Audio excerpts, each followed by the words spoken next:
somewhat ditch the script. Maybe he's a terrible promo, and I shouldn't say maybe. He kind of has been. But maybe the idea is if we don't script them super closely, he'll be even worse. We'll let him be worse. Let him be worse with the hope that he gets better, right? Let him get his own voice, because this big man monster who looks like Khal Drogo from Game of Thrones coming out and speaking in the voice of either John Cena or a TV writer, it doesn't work. You end up with Randy Orton, who's been around for whatever it is, 14 years now, 15 years, and still has very little personality, still isn't a good promo, because he follows that script to the word. And I'd rather have a mid-90s era Sting who was kind of wacky on promos and would lose his train of thought and was kind of all over the place, but it felt real, even when it was clumsy, than Randy Orton struggling to remember if his next word was the or an, Right. And then because you've got to hit the right key to let the next guy come out and let the music hit and the whole thing, it's just too overdone. I agree. Yeah. So let Roman Reigns, he's a big boy, let him go out there, trip if he trips, fall on his face, and he'll get better. Ideally you're not doing that over WrestleMania season, but if that's still their plan, then I don't see any better way to go about it. Anyhow, let's now go to your interview with Charlotte. Dan, why do you set it up? What's some of the topics that she covers here? Well, we talk a little bit about, again, her PWI Achievement Award for Rookie of the Year. And one of the things I've always kind of wondered, and I brought this up, and I was kind of impressed with her response to it. I always thought with the Performance Center that you have down there in Florida now, and the WWE developmental system as it is, I always kind of pictured, you're the daughter of Ric Flair. And does Ric Flair ever say, well, this is how you apply a headlock, this is how you run the ropes, this is how you transition? Like, these are the fundamentals. And learning it from somebody like Ric Flair, who came up in the late 60s, early 70s, and then going to the Performance Center where everything is high tech and there's multiple cameras and slow motion, and everyone's really kind of analyzing, like, this is the right way, this is the wrong way, which they didn't have back in that era. I wondered how it would be for somebody to kind of, how do you take whatever you may have heard from somebody like your dad, Ric Flair, and how does that match up with what you're learning at the Performance Center? So I kind of asked some questions like that, and she really kind of got in depth about her training, Sara Del Ray and a lot of the other women that she worked with, and I think that it was really a enlightening look at what she's been up to in NXT. All right, let's take a listen. PWI 2014 Rookie of the Year, Charlotte. Charlotte, first of all, welcome to the PWI Podcast, and I wanted to start off by congratulating you. I'm sure you've seen it by now, but you were named Rookie of the Year by PWI readers in the year-end awards issue, and not only named Rookie of the Year, an award that your father won back in 1975, but by a pretty overwhelming amount. 50% of all voters actually voted for you for the award, which is all based on fan vote. So I wanted to just kind of check with you and find out how you heard about you receiving this award, and your initial thoughts. Wow, that's a lot. First, I just want to say, Dan, thank you for having me on the podcast, first of all. And second, I was shocked, honestly, when I heard the news, just because, in my opinion, there's so much great talent out there, and especially this year, especially with NXT getting so much exposure. A lot of talent was shown to the world, and to be voted by the fans, especially that they believed in me and they thought that I had, progressed enough in a pool of so many amazing talents right now in NXT, or in the whole world, I guess. Yeah. I'm just honored. Great. Yeah, it really makes me just want to work that much harder every day. So, I was ecstatic. My dad and my mom were the first people I called. Were they really? Very cool. Yeah. Now, my question for you, too, is I know that you were an accomplished collegiate athlete. You played volleyball growing up and when you were younger. Did you always intend to become a pro wrestler, or is that something that really kind of, appealed to you later on? At what point did you decide that you kind of wanted to follow in your dad's footsteps and try wrestling? Oh, wow. Honestly, I I grew up always playing sports, never in a million years thought I was going to be a WWE NXT diva. It was actually, I was in Miami when the Four Horsemen was inducted. Okay. It was me, my little brother Reed, and my dad. And we were sitting with Johnny Laurinaitis at dinner. And they were just kind of talking and joking, and they were like, you know, Ashley, you should really give it a go.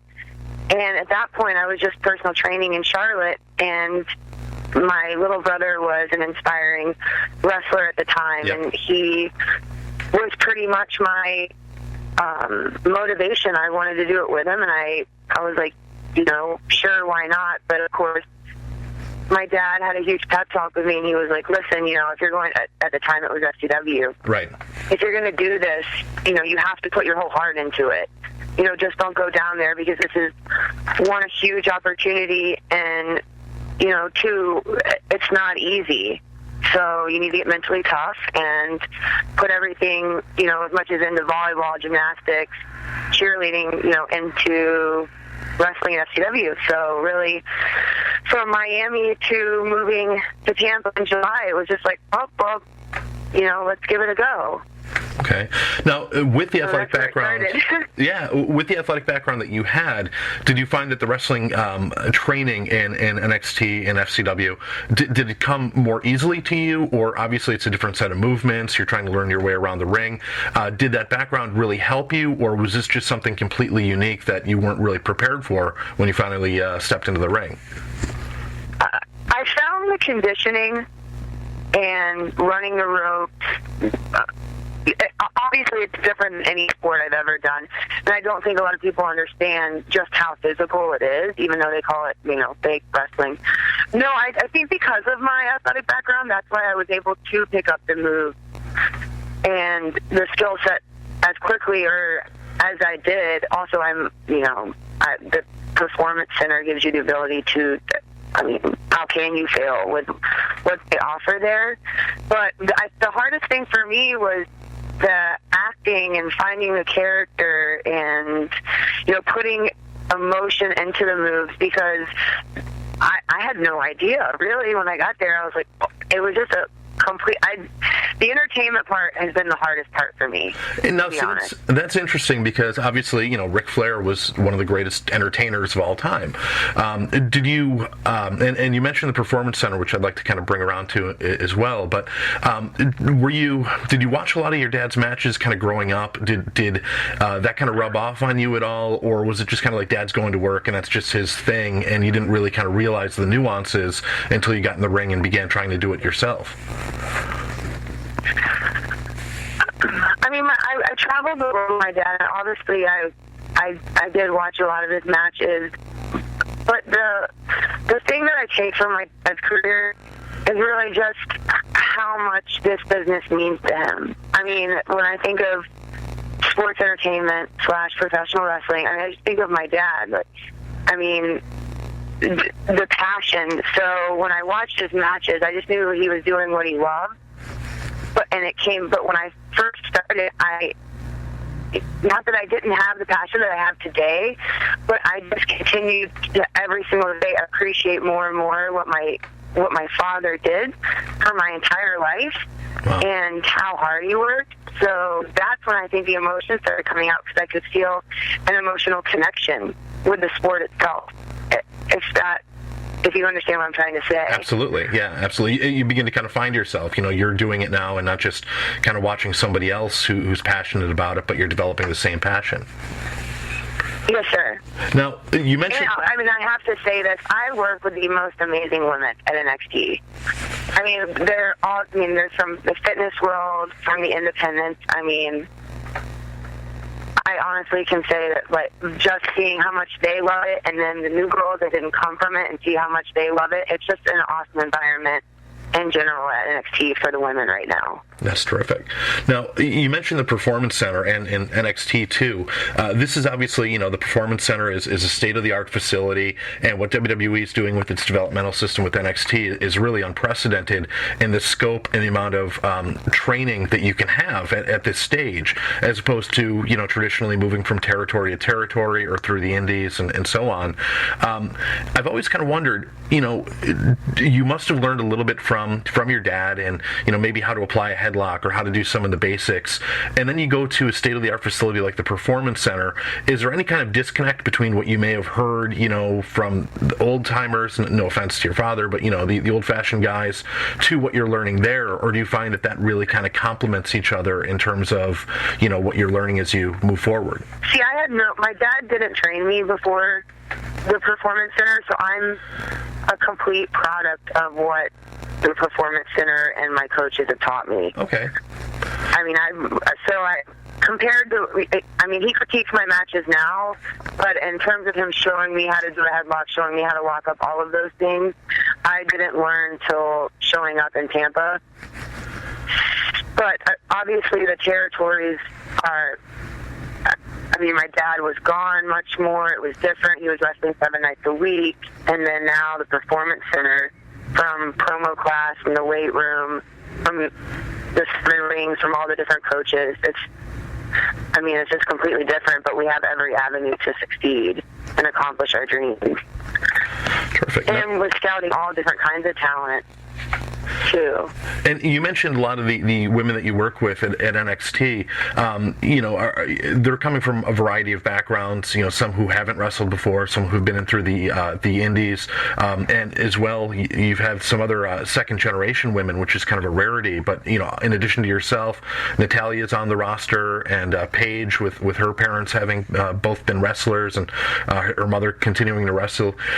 Do you find that who are the people that have really kind of helped the most in NXT and helping you make the transition from kind of being, Ric Flair's daughter to being Charlotte, being yourself? Who are the ones who have kind of really been the most helpful in that process?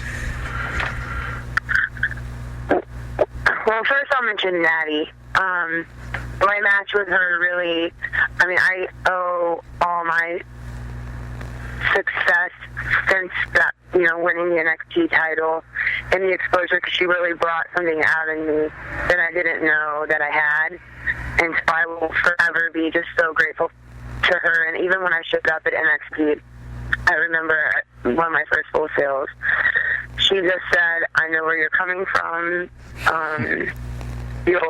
It's hard to be compared as a generation kid, but just be who you are and be who you're meant to be, and you'll always have critics." So Natty's always been my biggest supporter, but she hasn't always been around just because I train with the girls every day at NXT. But honestly, from Sasha Banks, Bayley, and Paige and Emma, that's who I basically want to say they raised me into the talent I was, because now we have so many other girls, from the outside world. But at that time at FCW, 2 years ago, I was the only girl that didn't have any experience.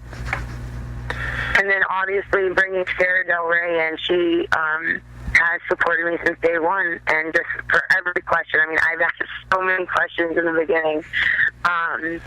She's always there to answer, show me, help me. I really think that I've come as far as I have just because I did get to work with so many girls that had so much experience.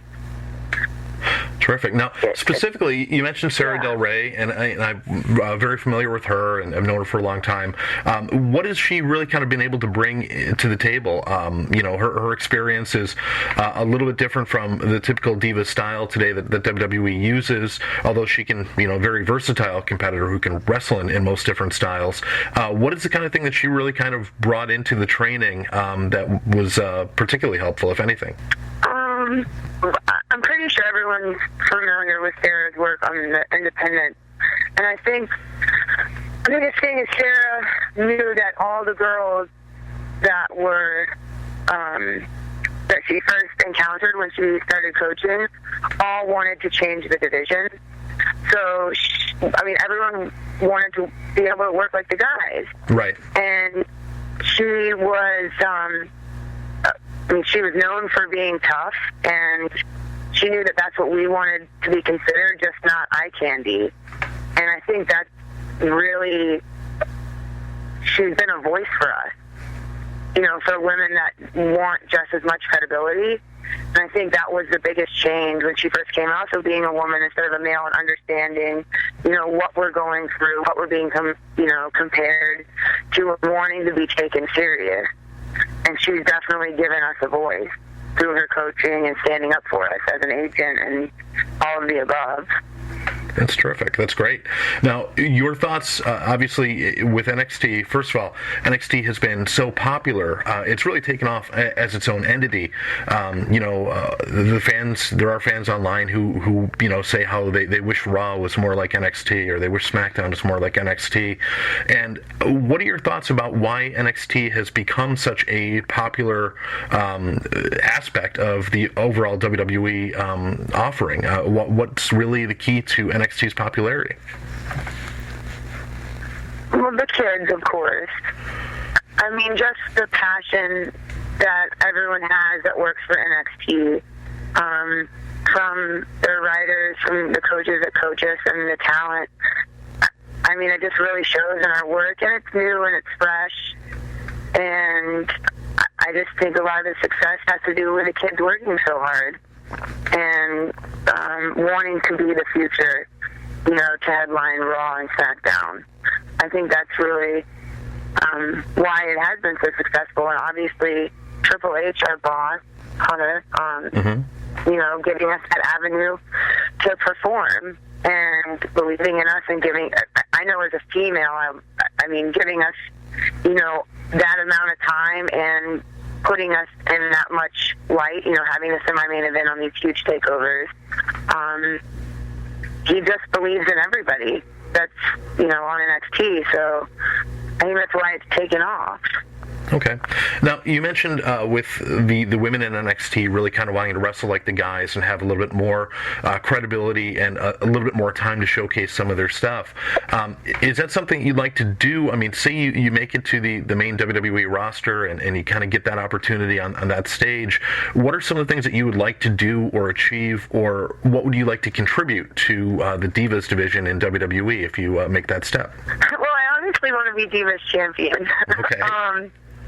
No, I want to change the division. I want to change the way people look at it. I know that we are gaining more and more respect at NXT, but I want that same feeling and the same investment in the Divas at NXT. I'm not saying that no one has the same investment with the Divas on the main roster, but I don't want to have that much focus, that many storylines going, backstage segments. At NXT, the Divas division has all of that. Right. And that's what I want on the main roster. And who's to say that the Divas can't go 23 minutes and and be considered one of the main events that night. I think that's what all the girls at NXT are working towards, because that's what we want one day. Terrific. And we want to be considered just as good as the guys. I know I do, and I know I speak for most of the girls that, when we go out there at night, we want to walk backstage and say, follow that, whether it's a guy's match or a girl's match. Now, is that the attitude or the atmosphere backstage within NXT, for example, coming back, and because it is that showcase and everyone's trying to get on that main roster, is it that atmosphere of, follow that? Is it an exciting atmosphere where everybody's kind of, on the same page, let's all go out there and give it our all? Or is it a matter of, everybody's nervous about their own particular match? How would you kind of say the atmosphere is for you backstage at those NXT shows? Is it really a showcase, or is it more of a let's go out there and try not to fall down, and you know what I mean? How does everyone approach those shows? Everyone approaches the shows positively. I don't think we're as micromanaged at NXT. But it's because, honestly, we've earned the trust to to know that whoever's going out there, that they're going to do what's best for the show that night. And everyone, puts everything they have into it. And everyone supports each other too. Maybe that's because we're all at the school together, so it's almost like we're one huge family. But you see everyone watching the match before you as well. That's terrific. Yeah, and I would have asked. No, I'd say it's positive. Yeah, I would have asked, how does it compare to the Indies? But obviously, you don't have that Indies background where, a lot of times people are just worried about their own stuff. I guess if you're all training together, you all have a vested stake in really wanting the show to go well. So that sounds good that there's that kind of camaraderie. Now, I know we're kind of running out of time. Just want to ask you another quick question here on really. In WWE, you mentioned Natty, you mentioned Paige. Who are some of the other women that you'd really like to kind of work with, at that stage and at that level, and what are your goals for competing against them in the ring? Well, I've obviously worked Natty. I've never worked Paige. So on a one-on-one, we got tag match in NXT. Mm-hmm. And then, of course, working her in practice, but we've never had a grand stage in a singles. So I'm looking forward to working Paige. And then I've never worked AJ either. She'd be another person that I would definitely want the opportunity to be able to say that I worked with her. And then also Emma's there now, and she's from NXT, so I'd like to get the opportunity to work her again. So very cool. A lot of kind of dream matches set up. Yeah. Fantastic. All right. Well, Charlotte, thank you very much for joining me for the podcast. Is there anything else you'd like to say to the listeners? Any messages you'd like to give out? No, I guess I just want to say thank you so much for voting for me for Rookie of the Year. I'm so honored, and just thank you for believing in me, and I just want to continue to work hard. So thank you. Well, there you have it, Charlotte, talking about winning the Rookie of the Year award and just how her career has gone. Dan, that was a great interview. Oh, thank you. Thank you very much. Yeah, she was interesting to talk to, and again, it's tough, when you're a newcomer to WWE and you don't want to say the wrong thing. You don't want to, get off on the wrong foot, but you want to answer all the questions honestly, and I think she did a great job. All right, Dan, thanks so much for that. Thanks for joining me here, as always. Want to thank the fans also for subscribing and listening to the podcast at PWI-online.com. I've got potentially a few more good interviews lined up for the next few weeks. I won't say anything yet in case any of them fall through. We will be back one way or the other. Thanks so much again, and we will talk to you soon. Take care.